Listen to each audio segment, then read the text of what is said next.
Hello, you wonderful people, and welcome to another episode of Crime Centric. This being a show where I talk about crime dramas that I watch. For today's episode, I'm going to talk about the series premiere of American Gothic.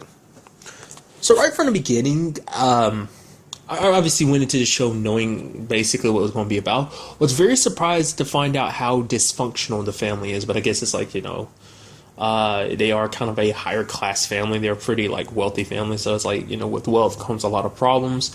And it was very, when you see the family and their dynamic towards each other, it's kind of very interesting because it's especially that, I would assume she's the oldest daughter, obviously. I don't know how, I think out of all the children, she's probably the second oldest. Allison, the one that's running for mayor.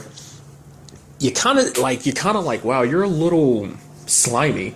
She's kind of like a politician because she's just she's always trying to swing everything in her favor. It's she found out about that whole thing at the beginning where the concrete and smash and hit the car. I didn't know how to interpret that at the beginning. I was like, oh man, that sucks. I was like, okay, so her boyfriend's gonna die, and it's gonna cut forward to her trying to adjust to it, and it's just some random people died. I was like, oh.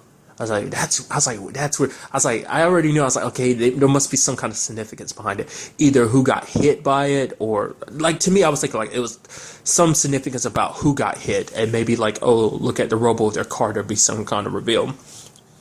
If I'd paid attention to, really paid attention to the previews, I would have realized that Tess, that's the lady in the one that was in the car, that her husband, because I think they're married, is the cop we see in the previews. So I was like, I didn't even put two and two together until they started pointing out, talking about, oh yeah, he just made detective or something like that. So, he's the cop that's investigating. Well, he's not the only one, but.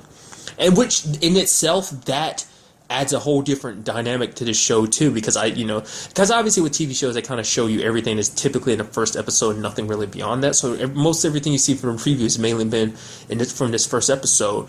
But leaving out a detail like that is very interesting because it's the fact is he's a cop that makes this whole thing tricky because, Tess as well as Cam find the bells, but they're reluctant to tell anyone. Obviously, they end up telling Allison, but, she being who she is, she, tries to spin everything.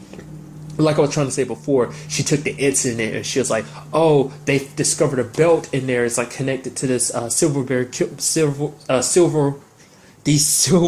bell killer, and she was just like, if you vote me as mayor, if you elect me as mayor, I'm going to make sure that it gets dealt, the silver bell killer gets caught, once and for all.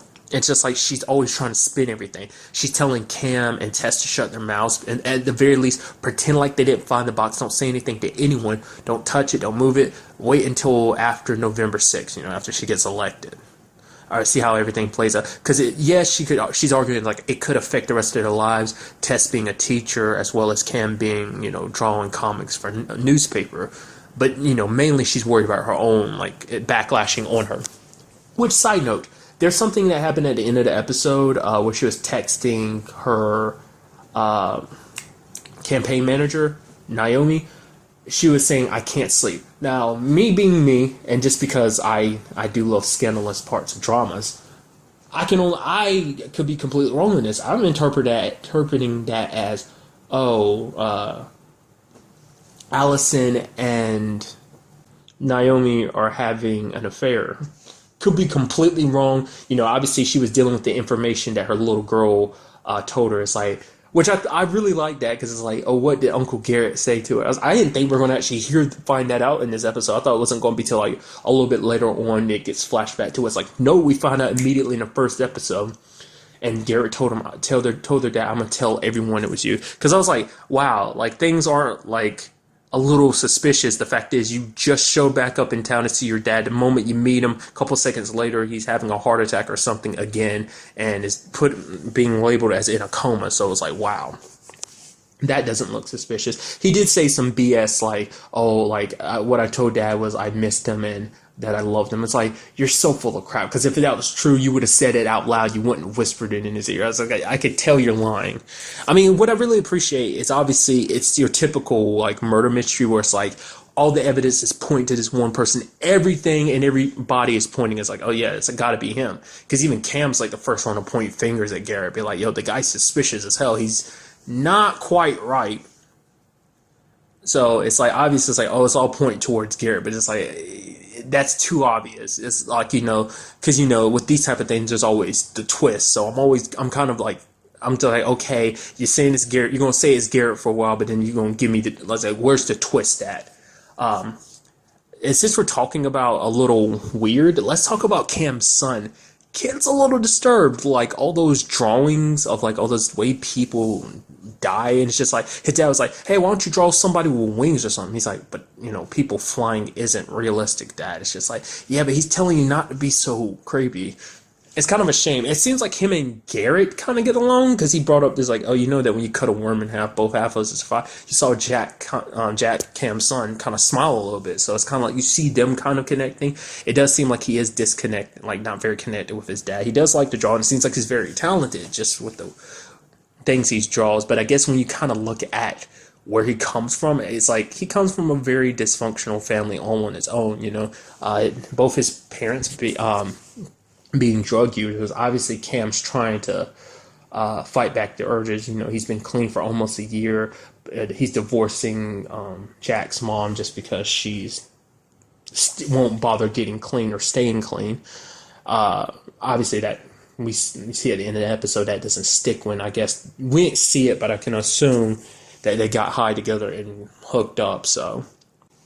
And then to me, the biggest, like, I wasn't, really didn't see that coming is the twist at the end where the dad woke up. I thought it was like, okay, it's going to be a situation where he kind of stays in a coma the entire time. It's like, no, he wakes up or whatever, and he's like, we have to tell the truth. And then the mom's like, nope, and kills him. And it's like, wow. So, like I said, is at the point where it's still pointing towards Garrett? Like, I don't know.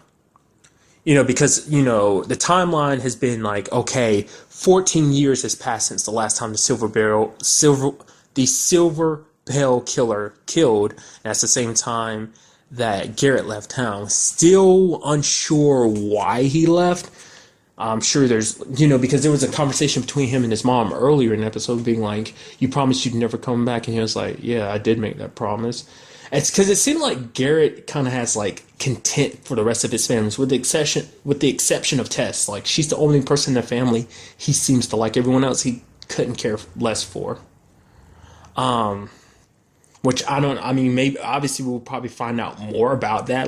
But I'm assuming is maybe Garrett came across some stuff he wasn't supposed to 14 years ago, and was kind of put in a position, kind of forced by his parents to keep his mouth shut, or maybe bad things were going to happen to his siblings, specifically Tess. Maybe something bad would have happened to Tess if he had stayed around. I don't know, or maybe the whole point of this is because there have been cases of it. It's like, oh, it's like okay, it's all pointing towards this one person, and then you're like, okay, where's the twist coming? And it's like, okay, obviously it's someone else, and then at the end of it, another twist comes to be like, yep, it really was this person the entire time. So maybe it could be that case. I don't know. It's like, obviously he's the estranged son for a reason. He's been gone for 14 years for a reason, and I'm very curious to find out what that reason is. Like, I don't want to think it's him. I was kind of thinking maybe it's their dad. I don't know. I feel like maybe this might be even connected to his company. Because let's not forget, like, the belt was, because he owns some kind of construction company, and that's kind of where their family kind of gets a lot of their wealth from. He's an entrepreneur and whatnot. So maybe it's not someone necessarily from the family. Maybe it's someone that has a connection to the family. I don't know. Nevertheless, it obviously can't be the dad since he's dead now. My money was like, oh, it's like, their dad. And even Tess kind of threw that out as a theory that was their dad.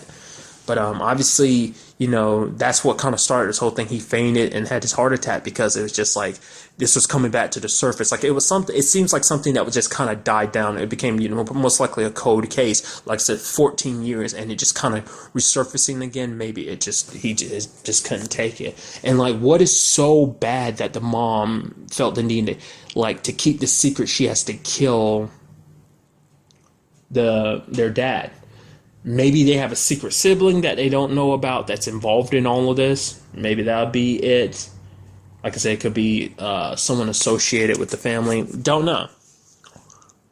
Maybe it could be the mom. I don't think so. To me, it just seems like they don't have any direct involvement. Not unless it's like they know who the killer is and they covered up the evidence, the mom and dad. Like I said, I don't know. I am very interested to see where this goes. I do like murder mysteries, so I will continue watching. Whether or not I'll continue doing this for Crime Centric, I'm still not sure. I'm not 100% decided yet, so I guess we'll just have to wait till next week to see if I upload anything or not. But whether or not actually continue doing these, it won't change the fact that I'm gonna watch it, just because it's already like it's got like a, I don't know if this is gonna be something like where it's like, it seems like it's kind of like a one-shot series. It's a 13-part murder mystery. So it's like after 13 episodes, it's just kind of like a open-ended story. Like it seems like maybe they'll determining on whether the show does good or not. They'll probably determine whether or not it gets a second season. But for now, it seems like it's just like an open and shut series, like beginning, middle, and end. So all at once. There's no like, oh, get the rest of the story next season or something like that. So, but like I said, a lot of circumstances. We'll just have to see. But that's really all I want to talk about in this episode. Till the next time we meet, be happy, be safe, live life to the fullest, and enjoy it. Good day and goodbye.